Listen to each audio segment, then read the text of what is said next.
নমস্কার, আমি ডক্টর সৌম্য পাইক, paediatric orthopaedic surgeon. আজকে একজন আমাদের পেশেন্টের সাথে পরিচয় করাবো। ইনি আমার বন্ধু সুসেন, ডক্টর সুসেন, বিখ্যাত জেনারেল সার্জন। তো ওর বাচ্চার কিছু সমস্যা নিয়ে আমার কাছে এসছে। আজকে একটা টপিক নিয়ে আমাদের প্রায় আলোচনা হয়, যেটাকে বলা হয় ফ্ল্যাট ফুট। ফ্ল্যাট ফুট কথাটা অনেক সময় ওভারহাইপ। কখনো কখনো আমাদের বাবা মা বড্ড বেশি চিন্তা করেন। সুসেন যেমন কাজ ছেড়ে চলে এসেছে, কি হবে, দুদিন ধরে আমাকে ফোন করছে।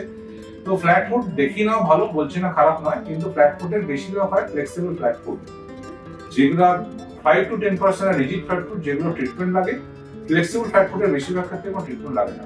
সুসেন, তোর পেশেন্টের বাচ্চার কি অসুবিধা হয়েছিল, কেন এই আমার কাছে? হাঁটাচলা ঠিক মতোই করছে, কিন্তু হাঁটার সময় দেখলাম যে হ্যাঁ পায়ের যে পাতাটা একদম ফ্ল্যাট, তার জন্যই আমি এটা মানুষের, বাচ্চাদের, মায়েদের, বাবা মায়ের মাথায় টেনশন হয়। তো ফ্ল্যাট ফুট অনেক সময় ছোট বাচ্চাদের বেবি ফ্যাটও হতে পারে। ওদের ঘাবড়াবেন না, ডাক্তার দেখিয়ে নেওয়া ভালো, ক্ষতি কিছু নেই, কিন্তু এত টেনশন করার কিছু নেই। নমস্কার।